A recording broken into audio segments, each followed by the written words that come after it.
Entonces, vamos a ver el ZVS-BUC, que es el reductor cuasi resonante con conmutación a 0 voltaje. Bien, el circuito básico aquí lo tenemos. Es prácticamente casi lo mismo que el convertidor ZCS, con la diferencia que ahora el capacitor resonante está en paralelo con el MOSFET y el diodo que da la topología de media onda. Por lo tanto, ahora lo que vamos a controlar es el voltaje que se va a generar, a inducir en los extremos del capacitor, porque ese voltaje es el que está en el drain fuente. Si este voltaje nosotros lo hacemos sinusoidal, entonces al igual que el ZCS, podemos conocer exactamente a qué frecuencia de resonancia se da esa forma de una sinusoidal y por lo tanto podemos conocer en qué momento el voltaje drain fuente cruza o vale casi cero, para que ahí realicemos la acción de conmutación, que es lo que buscamos en los convertidores cuasi resonantes. Entonces el esquema es el mismo, al igual que el ZCS, vamos a considerar que el esquema inductor L0, capacitor C0 y carga, dado que L0 es muy grande con respecto al inductor cuasi resonante, entonces podemos considerar que todo este esquema lo podemos ver como una fuente de corriente casi constante. Por eso le ponemos aproximadamente. Y esta fuente de corriente va a valer aproximadamente el voltaje a la salida deseado entre la carga.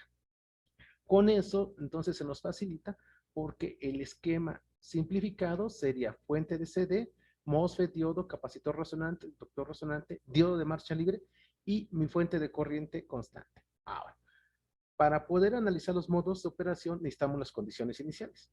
¿Y cuáles son mis condiciones iniciales? Como es un ZVS, lo que queremos es conmutar a 0 voltaje, entonces, a diferencia del ZCS, donde la condición inicial es que la corriente que circula por el MOSFET parta de 0, aquí tenemos que condicionar que el voltaje drain fuente tiene que partir de 0.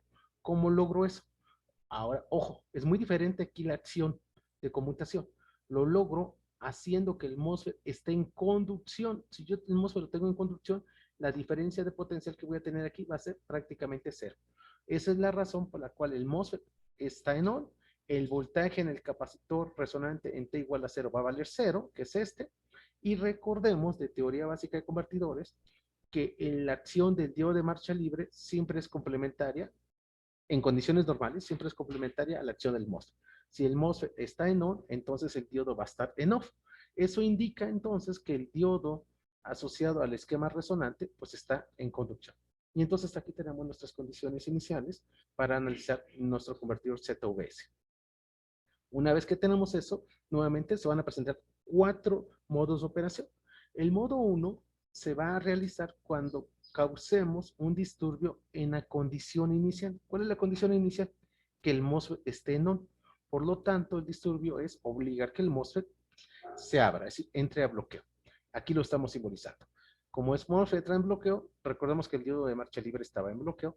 Entonces, este va a ser el circuito que vamos a analizar en el intervalo de tiempo de 0 a T1, donde recuerden, T1 es el tiempo al cual termina el modo de operación. Cada modo va a terminar cuando ya no se logre mantener la condición con la que inició el modo. Entonces, ¿qué sucede aquí en este circuito? Pues lo que va a suceder es que el capacitor se va a comenzar a cargar. ¿Por qué se va a comenzar a cargar? Porque como el MOSFET está en bloqueo inverso, circuito abierto, entonces ahora sí hay un flujo de corriente de la fuente hacia la placa del capacitor. Eso obliga a que el capacitor se cargue y se va a cargar a una tasa o a una razón de crecimiento con respecto al tiempo dado por la expresión 1. Es decir, el crecimiento de carga del capacitor con respecto al tiempo va a ser igual a la corriente que circula por el capacitor entre el valor del capacitor que tengamos por ahí. ¿Cuándo va a terminar la carga del capacitor? Veamos ahora. Esto es análogo al ZCS, a ver si pudiéramos, lo vamos entendiendo rápido. El capacitor se va a terminar de cargar. Acuérdense que parte de cero, porque el MOSFET estaba en on, en condiciones iniciales. El capacitor se va a, digamos, va a terminar el modo, no termina de cargar, va a terminar el modo cuando alcance el voltaje del bus de CD, que es este. Por lo tanto, entonces, la carga del capacitor finaliza en el modo 1 cuando el voltaje del capacitor se vuelve exactamente igual al voltaje de entrada. Y eso se va a dar en un tiempo que le vamos a llamar tiempo T1. Y acordémonos que la corriente que está circulando hacia la carga es constante.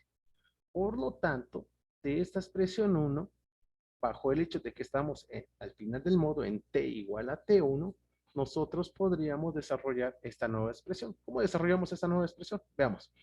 En vez de hablar de un delta B0, una diferencial de B0, vamos a hablar de un delta. Entonces aquí hablaríamos, déjenme mover esto, ahora sí, aquí vamos a hablar de un delta voltaje de capacitor con respecto a un delta de tiempo. ¿Sí? Pero bueno, el capacitor se carga desde 0 hasta voltaje de entrada. Por lo tanto, la diferencia de potencial es voltaje de entrada menos 0, pues esto es aproximadamente voltaje de entrada. Y el intervalo de tiempo va a ser de 0 a T1, por lo tanto es T1 menos 0, entonces nos daría, lo tendremos que poner así, nos daría voltaje de entrada sobre T1. Ahora, la corriente del capacitor. Regresamos a nuestro circuito. Recordemos que este está en circuito abierto. Por lo tanto, todo el flujo de corriente que viene por el bus de CD se va hacia el capacitor. El diodo de marcha libre está libre, está en circuito abierto. Por lo tanto, el flujo de corriente que se establece está determinado por I0. Vean el flujo que se va a establecer. Viene por acá y viene por acá. Eso implica entonces que la corriente del capacitor va a ser en este momento igual a I0. Entonces, de esta expresión, ahora sí, bajo el hecho que conocemos voltaje de entrada, I0, y bajo un cálculo por ahí que vamos a llegar, conocemos el capacitor resonante, podemos calcular el tiempo, la duración del tiempo modo 1. Y ese tiempo 1, o la duración del tiempo modo 1, es igual a lo que resulte voltaje de entrada entre I0, CR. Esta expresión va a ser importante para el cálculo del ciclo de trabajo, como lo hicimos con el ZCS. Esto sería en cuanto al modo 1. ¿Qué tenemos en este momento? Hasta este momento lo que tenemos es que el MOSFET venía en conducción, en T igual a 0 lo mandamos a bloquear, aquí se está bloqueando, el voltaje en el capacitor empezó a crecer desde 0 hasta llegar a voltaje de entrada, ¿sí? Y en este tiempo, llamado T1, se cumple el modo 1. ¿Qué sucede con el voltaje en el inductor? Ahorita el voltaje en el inductor vale 0. ¿Sí? Este sería entonces la expresión 2, y esto es lo que llevamos analizado hasta ahorita, modo 1 nada más. ¿Qué sucede en el modo 2? Bueno, pues el modo 2 se va a dar en el intervalo T1 a un tiempo T2 final. ¿Cuáles son las condiciones iniciales? El voltaje en el capacitor está cargado al voltaje de entrada. El voltaje en el inductor vale 0 al inicio de este modo. El MOSFET está en circuito abierto. ¿Qué otra condición inicial tenemos? Ok, creo que ahorita sería todo. Vamos a entender por qué el diodo de marcha libre entra en conducción. Bueno, cuando yo entro al modo 2, entonces lo que vamos a observar es que el capacitor ya está cargado al voltaje de entrada, aquí, ¿sí? Y entonces vamos a analizar qué sucede con la corriente del inductor resonante, esta que anda aquí. Entonces, esta corriente, ¿qué va a ser igual? Recuerden que el diodo es ánodo-cátodo, por tanto, el flujo de corriente tiene que ser de esta manera, a fuerzas. Entonces, podríamos decir que la corriente de salida, aquí, la corriente de salida va a ser igual a la suma de la corriente I0 que circula por el inductor resonante menos la corriente del diodo de marcha libre. Al inicio del modo, esta corriente vale 0, ¿sí? Porque el diodo viene de una condición de circuito abierto. Al inicio. Cuando el capacitor ya se cargó al voltaje de entrada, en ese momento, entonces lo que va a suceder es que el capacitor se va a seguir cargando. Y esta corriente que fluye por aquí ya no puede ser igual a I0. ¿Sí? ¿Por qué razón ya no puede ser igual? Porque veamos qué sucede con el diodo de marcha libre. El diodo de marcha libre, para que conduzca, entre en conducción. Recuerden que es ánodo. Tendremos que regresar un poquito aquí, ¿no? Un poquito más. Aquí está. Es ánodo cátodo. Para que este conduzca, yo necesito que aquí se dé un voltaje inverso. Veamos cómo se da. Lleguemos al circuito. Aquí está otra vez. ¿Cuál es la polaridad con la que se está cargando el capacitor? Como el flujo de corriente viene por este lado, esta placa, entonces aquí se induce el más y aquí se induce el menos. Como ahorita el voltaje en el inductor vale 0, recuerden que estamos al inicio del modo, vale 0, entonces este potencial negativo lo vamos a ver trasladado en este punto, y esa es la razón por la cual el diodo de marcha libre entra en conducción. Y entonces ahora sí tenemos todas las condiciones iniciales. MOSFET en circuito abierto. Diodo de marcha libre ya entró en conducción. Aquí está. ¿Sí? Ya entró en conducción. El voltaje en el capacitor inicial inicia con 0 volts, con voltaje de entrada, y el voltaje en el inductor en 0 volts. Cuando tenemos eso, entonces vamos a ver que ahora la bobina va a comenzar a cargarse en función de la corriente que esté entregando el capacitor resonante. Esta corriente que viene por aquí. Entonces, esta bobina va a empezar a cargarse. ¿Por qué ahora sí se carga y antes en el modo anterior no se cargaba? Porque en el modo anterior, ojo, el diodo estaba en circuito abierto y el flujo de corriente que se establece aquí está dado por la corriente resultante de I0, si la fuente de corriente que habíamos indicado unos pasos antes. Recordemos que esta corriente es constante. Mientras fluya una corriente constante por un inductor, este no se carga. ¿Sí? Entonces, cuando el diodo entra al juego, esta corriente ya no obedece exclusivamente la corriente, a la fuente de corriente I0, sino va a obedecer a la fuente de corriente I0 y la corriente que está circulando por el diodo de marcha libre. Esa es la razón por la cual decimos que ahora la bobina va a empezar a cargarse en función de la corriente que le entrega el capacitor resonante. Y entonces eso impacta que el capacitor se va a seguir cargando, sigue cargándose porque sigue conectado a la fuente de voltaje, pero a una nueva tasa, a una nueva razón. Acuérdense que la expresión general es la derivada del voltaje del capacitor con respecto al tiempo es igual a la corriente que fluye en el capacitor entre CR. Entonces tenemos ahora esta nueva expresión 3, donde esta corriente, en vez de plantearla como corriente del capacitor resonante, la vamos a plantear como corriente del inductor resonante. Pero el inductor quedamos que se está cargando ya. Y el inductor se va a cargar a una tasa que está dado por una expresión conocida, que es la derivada de la corriente del inductor con respecto al tiempo, es igual al voltaje en los extremos del inductor entre el eje, la inductancia, en este caso LR. ¿Qué voltaje experimenta el inductor? Pues se puede ver aquí rápidamente que el voltaje en el inductor es este potencial menos este potencial. Y eso es, pueden ver que es el voltaje de entrada menos el voltaje en el capacitor resonante. Expresión 4. Entonces tenemos la expresión 3 y la expresión 4, donde tenemos las dos variables a conocer, que es la corriente del inductor y el voltaje del capacitor. Con las condiciones iniciales que ya habíamos dado, se puede resolver 3 y 4, que aquí ya no lo presento, ¿sí? Pero se resuelve, no es muy complicado, y la solución está dada por la expresión 5 y 6. 5 para la corriente en el inductor resonante, que nos indica que es I0 por el coseno de omega RT, y 6, que es el voltaje en el capacitor resonante, que va a ser el voltaje de entrada, más una señal sinusoidal a una frecuencia resonante con un valor pico. Y esta es la parte que a nosotros nos interesa. Voy a dibujar este voltaje en el capacitor. Resulta que el voltaje en el capacitor, aquí lo vamos a poner, voltaje en el capacitor resonante con respecto al tiempo, es igual a, está montada, es una señal de sinusoidal montada sobre un nivel que se llama voltaje de entrada. Ojo, con este valor va a ser importante por ahí. Y entonces venimos así, acuérdense, recuerden que este es T1. Y por lo tanto, aquí en este punto se genera la sinusoide, hipotéticamente vamos a generarla así. Puede ser que esto tendiera a cruzar cero, y entonces esta sinusoide tiene un valor pico aquí. Este valor es importante para nosotros. Este valor pico está dado por el producto Zn y 0. Esto es igual a la corriente pico del capacitor resonante. Y esta es la forma de onda que estamos obteniendo o generando en los extremos del capacitor. Y esta forma de onda va a ser aproximadamente igual al voltaje drain fuente de mi MOSFET. Por lo tanto, si nosotros queremos que se genere el ZVS, entonces idealmente yo debería de conmutar aquí. ¿Cómo es la forma de onda PWM que tengo ahorita? Acuérdense, veníamos en conducción, bloqueamos, tenemos bloqueado, bloqueado, bloqueado. Y ojo, la acción que vamos a generar ahora es mandar a conducción el MOSFET. Esta es mi señal PWM con la que controlo el MOSFET. Mandar a conmutación, a conducción el MOSFET en este tiempo, lo más cercano al que el voltaje del capacitor cruce por cero. Y en ese momento, aquí tenemos el ZVS, conmutación a 0 voltaje.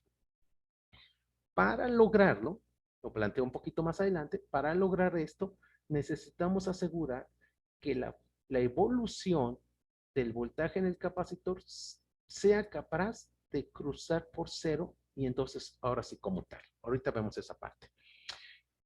Aquí estamos presentando, les pongo el cálculo del tiempo, la duración del tiempo T2, que acuérdense, este de aquí a acá, este es T1 mayúscula, ¿sí? La duración del modo 1. Y de este punto a este punto, la duración del modo 2. Este T2 es el tiempo que sale aquí. Ajá. Y el T2 minúscula es el tiempo instantáneo con la que se va evolucionando la forma de onda. T2 lo pueden calcular de esta manera. Yo no se lo recomiendo mucho porque eh, tienen que poner en su calculadora, a veces parece trivial, pero genera algunos conflictos, que su calculadora esté en modo grados, entonces el argumento lo tiene que meter en grados y hacer la conversión, o que esté en modo radianes. ¿Qué es lo que podemos hacer para calcular en forma más rápida ese tipo de T2 y que sí da resultado yo en una simulación? Pues T2, veamos, este intervalo de tiempo, lo puedo ver, este tiempo sí lo conozco, porque este es un semiciclo de mi señal resonante. Por lo tanto, este tiempo de aquí a acá lo conozco y vale TR sobre 2. Es decir, la mitad del periodo resonante. Aquí está. Y este tiempo que me falta, este pedacito, en la práctica, por lo menos yo he encontrado que se acerca bastante al tiempo que está por acá. Por eso podemos decir que este T2 es una aproximación de medio periodo de información señal resonante más el tiempo T1, y el tiempo T1 ya lo habíamos calculado de forma rápida en diapositivas anteriores. Entonces tengo el tiempo T2 y por lo tanto ahora puedo calcular no el tiempo de conducción del MOSFET. Aquí lo que voy a calcular de inicio es el tiempo de apagado del MOSFET, porque durante todo este intervalo de aquí a acá el MOSFET está en bloqueo. Entonces calculo el tiempo de apagado que está dado por esta expresión, que es T1, aquí está, T1 más este intervalo que lo habíamos aproximado a TR sobre 2 más T1, y entonces tendríamos que el TO es TR sobre 2 más 2 veces T1. Y esto es importante porque acuérdense que TON más TO es igual al periodo, ¿sí? Por lo tanto, puedo despejar TON, y TON va a ser igual al periodo de conmutación TS menos TO. Y este dato es importante para nosotros porque de aquí puedo calcular el ciclo de trabajo. El ciclo de trabajo, vamos a ponerle duty ahora, el ciclo de trabajo que es igual, por definición, T-on sobre TS. En este momento tengo el ciclo de trabajo que lo voy a necesitar para cálculos más adelante. Bueno, ya que tengo esta parte entendida, continuemos con nuestra explicación de la operación. Estamos en el modo 2 y entonces lo que tenemos en este momento hasta ahorita, aquí lo está, el MOSFET venía en conducción, se fue a bloqueo, estoy mandando a conmutar a conducción en el tiempo muy cercano a cuando el voltaje en el capacitor resonante pasa por 0. ¿Y qué sucede con la corriente? Bueno, para entender esta forma de onda de corriente, regresemos a la ecuación 5. Veamos que la corriente es I0 por el coseno de omega RT. El coseno es un seno desfasado por 90 grados. Ah, pues bueno. Entonces, la corriente en el inductor en el modo 1 es un valor constante. Mientras sea constante no hay carga, lo que había explicado hace rato. Pero justo cuando termina T1 y comienza T2, el inductor, perdón, empieza a cargarse, y lo que vemos es que la corriente desde un valor I0, aquí falta es poner I0, lo ponemos aquí para que quede claro, desde un valor de I0 la corriente va a empezar a evolucionar conforme el voltaje va evolucionando. Es muy fácil de entender que cuando el seno es máximo, el coseno es 0. Cuando el seno vuelve a cruzar por 0, el seno es menos 1 y así sucesivamente. ¿Sí? Para que entendamos cómo evoluciona esa forma de onda. Y entonces, cuando yo conmuto en ZVS, que es muy cercano a que el voltaje del capacitor sea casi 0, aquí está explicado, entonces la corriente en el inductor resonante, dependiendo qué tan cerca esté del ZVS, la corriente en el inductor se acerca a menos I0. Y eso es lo que tenemos en este momento. Aquí está el cálculo del ciclo de trabajo que ya habíamos explicado un momento antes. Bueno, eso es lo que tenemos. Estamos en el modo 2. Y el modo 3 va a ser de un tiempo T2 a un tiempo T3. Es decir, al final del modo 2 y hasta un tiempo T3. ¿Qué sucede en el modo 3? El MOSFET ya está en conducción, el diodo está en conducción. Acuérdense que esas son las condiciones finales del modo 2. Y lo que tenemos ahora es que el voltaje en el capacitor vale 0, porque ya realicé la acción de ZVS. Entonces el voltaje en el capacitor resonante vale 0. El diodo de marcha libre está en conducción. Y la corriente en el inductor va a estar dada, si el valor final de esa corriente inductor va a estar dado por lo que resulte de la expresión 5 evaluada al final del modo 2, es decir, en T2, que aquí está. Y entonces, en este modo, lo que está sucediendo es que el capacitor, el inductor se va a descargar. ¿Por qué se va a descargar? Porque hacemos esta forma donde aquí hice la acción. El capacitor quedó en 0, pero el inductor trae una corriente. Entonces, esta corriente es la que va a ir descargándose hasta que llegue a 0 nuevamente. Cuando esta corriente del inductor llegue a 0, es cuando termina mi modo 3. Es más fácil de entender. Y se va a ir descargando a esta nueva tasa. Y de aquí, y de aquí entonces lo que va a suceder es que cuando la corriente llegue a 0, la corriente del inductor, entonces el diodo de marcha libre va a conmutar a bloqueo nuevamente, ¿sí? Porque ya no hay acción que lo mantenga en conducción, conmuta a bloqueo. Y al final del modo se va a dar cuando T está, toma un valor de T3, ¿sí? Y la corriente nuevamente llegó a I0, porque acuérdense que esto sigue evolucionando, esta sigue creciendo. Entonces va a llegar a I0. Eso es lo que buscamos, que llegue a I0. Ahí está.